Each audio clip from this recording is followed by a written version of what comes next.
ایران کے ساتھ تنازع میں امریکہ کی جو پوزیشن تھی وہ کمزور ہو رہی تھی اور امریکہ کو اس تنازع سے نکلنے کے لیے راستہ چاہیے تھا، اور وہ راستہ فیس سیونگ کے ذریعے ہی مل سکتا تھا۔ یعنی کہ آپ اس میں دکھاتے کچھ ہیں، کرتے کچھ ہیں، اور پس پردہ حقائق کچھ اور ہوتے ہیں۔ یعنی کہ آپ دکھاوا یہ کریں گے کہ جیسے آپ سے بڑا کوئی نہیں ہے، اور پس پردہ آپ یہ کہیں گے کہ ٹھیک ہے اب جان چھوڑائیں اور اس سے ہماری بھی جان چھوڑائیں اور پوری دنیا کی بھی جان چھوڑائیں۔ اور تیسرا یہ ہوتا ہے اس کے اندر کہ آپ جو ہے وہ کسی دوسرے ملک کا سہارا لیتے ہیں، جیسے پاکستان کا سہارا اس میں لیا گیا ہے، اور یہاں پر اپنی پوزیشن کو کمزور سمجھتے ہوئے جو سہارا لیا گیا وہ پاکستان کا سہارا لیا گیا، کیونکہ بہت اچھی طریقے سے پتہ تھا کہ اتنے قدیمی تعلقات پاکستان ایران کے ہیں کہ ایران جو ہے وہ پاکستان کی بات کو ٹال ہی نہیں سکتا تھا۔ اور یہی وجہ ہے کہ جب بات کی گئی ایران کے ساتھ پاکستان نے، تو ایران نے تحمل کے ساتھ پاکستان کی بات کو سمجھا، لیکن ساتھ ہی اپنے مطالبات بھی سامنے رکھے، جو کہ پھر بعد میں پاکستان نے امریکہ کے ساتھ رکھے، پھر ایک ایجنڈے کو تشکیل دیا گیا۔ پھر دونوں ممالک کے جو ڈپلومیسی تھی، ایک طرف جو ہے وہ نائب صدر تھے امریکہ کے، وہ پاکستان آئے، دوسری طرف جو ایران کی کابینہ تھی وہ پاکستان آئی، پھر ان دونوں کے درمیان جو بات چیت ہوئی، یہ سب بتانے کا مقصد یہ ہے کہ جب کمزور پوزیشن آپ کی ہو جاتی ہے تو آپ فیس سیونگ کا راستہ ڈھونڈتے ہیں، جب آپ کمزور ہو جاتے ہیں تو آپ راستہ اپنے آپ خود کو نکالنے کے لیے آپ کوئی نہ کوئی راستہ تلاش کرتے ہیں۔ یہ ٹھیک اسی طرح سمجھ لیں کہ جس طرح امریکہ کو افغانستان سے نکلنے کا راستہ چاہیے تھا، اور وہ راستہ بھی کی مدد بھی پاکستان کے ذریعے ہی جو ہے وہ سامنے آئی، وہ بھی ایک فیس سیونگ تھی، اور آج پھر ایک فیس سیونگ نظر آئی ہے۔ لیکن یہ بات چونکہ کہیں ڈسکس ہو نہیں رہی ہے، تو میں نے کہا آپ کے ساتھ یہ بہت ہی اہم گفتگو تھی، جو میں نے کہا ایک آپ کے ساتھ اس بات کو بھی ڈسکس کرنا چاہیے کہ پاکستان کی اہمیت کو سمجھنا چاہیے کہ پاکستان کی اہمیت اس سارے معاملے میں آخر ہے کیا۔ جب کوئی ملک اپنی پوزیشن بچانے کے لیے کسی دوسرے ملک کا سہارا لیتا ہے، اس کو فیس سیونگ کہتے ہیں۔ یعنی کہ امریکہ نے ایران کے ساتھ جو تنازع اس وقت پوری دنیا میں چل رہا ہے، اس میں فیس سیونگ لینے کے لیے جو پاکستان کے ذریعے فیس سیونگ لی ہے، اس کو کہتے ہیں کہ اس نے اپنی پوزیشن بچانے کے لیے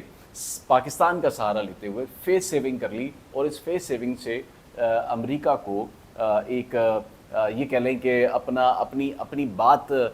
منوانے کے لیے، رکھوانے کے لیے، اور ساتھ ساتھ ایران کو شکست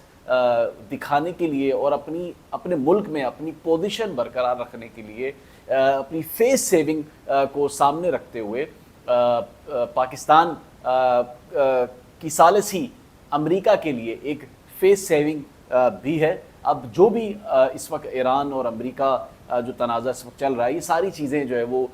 طے ہو چکی ہیں، لیکن اب اسے تھوڑا سا ایک فلمی انداز میں اس طرح سے دکھانا ہے کہ جیسے پوری دنیا کو یہ لگے کہ امریکہ اس جنگ کو جو ہے وہ جیت گیا ہے، جبکہ ایسا بالکل بھی نہیں ہے۔ یہ ایک فیس سیونگ ہے، اور اس میں امریکہ کو بری طرح سے جو ہے وہ شکست ہوئی ہے، اور اب اپنی فیس سیونگ کے لیے وہ طرح طرح کی باتیں کر رہا ہے، جیسا کہ ایران میں ہم نے اس کی ساری جو دفاعی تنصیبات ہیں، جو فوجی جو علاقے ہیں، جو چیزیں اور بحری جو ان کا بحری نظام ہے، وہ سب جو ہے وہ تباہ کرتی ہے، جبکہ اب اصل مسئلہ جو ہے وہ صرف فیس سیونگ جو ہے وہ رہ گیا امریکہ کے لیے۔ اور یہ بڑی سمجھنے کی بات ہے، شاید یہ بات کہیں منظر عام پر یا ڈسکس نہیں ہو رہی ہے، لیکن یہ انتہائی اہم نقطہ ہے جسے سمجھنے کی جو ہے وہ ضرورت ہے، اور ایران بھی ابھی بہت اچھے طریقے سے سارے معاملات کو جو ہے وہ سمجھ گیا ہے کہ سوائے فیس سیونگ کے اور اب یہاں پر کچھ بھی نہیں ہے، جبکہ جو امریکہ کے سامنے شرائط رکھی تھی ایران نے، اور ایران نے جو امریکہ کے سامنے شرائط رکھی تھی، ان سب پر جو ہے وہ رضامندی ہو چکی ہے سوائے ایک دو شرائط کے، اور وہ یورینیم افسودگی کا ہے، اور ساتھ ہی جو آبنائے ہرمز ہے اس پر جو ہے وہ کچھ چیزیں کنڈیشن سے جو طے ہونا جو ہے وہ اس وقت باقی ہے۔ دوسرا سوال یہ ہے کہ امریکہ نے پاکستان کو کس طرح استعمال کیا، یعنی کہ فیس سیونگ کے لیے کس طرح استعمال کیا۔ امریکہ کو بخوبی معلوم تھا کہ ایران کے ساتھ خطے میں پاکستان کے علاوہ کسی دوسرے ملک کے اتنے اچھے تعلقات نہیں ہیں کہ ایران کو راضی کر سکے کسی بھی بات کو منوانے پر، چونکہ ایران بھی اپنے ایجنڈے پر ڈٹ کر کھڑا ہوا تھا، اور ایران کو بھی یہ معلوم تھا کہ پاکستان کے علاوہ امریکہ کو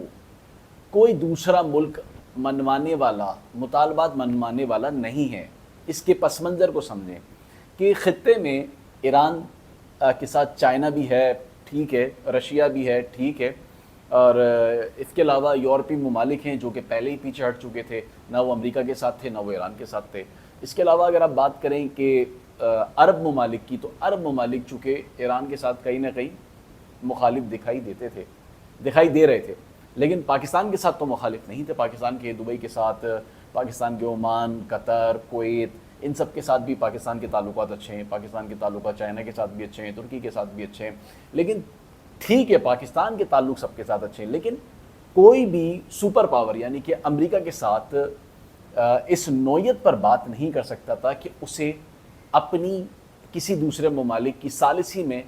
کردار ادا کر کے بات کو منوا سکے۔ یہ دونوں طرف اسی طرح کی صورتحال تھی۔ اس دونوں طرف کی جو صورتحال میں جو پاکستان نے پھر اپنا کردار ادا کیا، یہ پوری دنیا میں کبھی کسی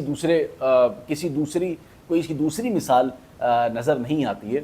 اب اس میں پاکستان کو کیا فوائد ہوں گے مستقبل میں، کیا فوائد نہیں ہوں گے، یہ وقت کے ساتھ معلوم ہوگا، لیکن یقیناً ڈپلومیسی میں پاکستان اس وقت نمبر 1 پر ہے، اور یہی وہ موقع تھا جو امریکہ نے پاکستان کے ذریعے حاصل کیا فیس سیونگ کا، کیونکہ اسے اندازہ نہیں تھا کہ ایران کی جانب سے بھی اتنا زیادہ جو ہے وہ ریئیکشن آ جائے گا، اور وہ مسلسل اس طرح سے لڑتے رہیں گے کہ اسے بھی اندازہ نہیں تھا۔ لیکن اب جو بازی پلٹی ہے اور پاکستان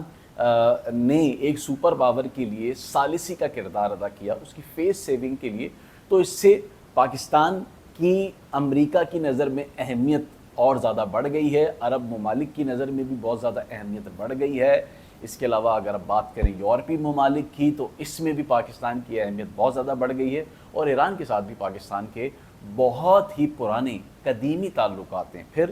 دونوں مسلم ممالک بھی ہیں۔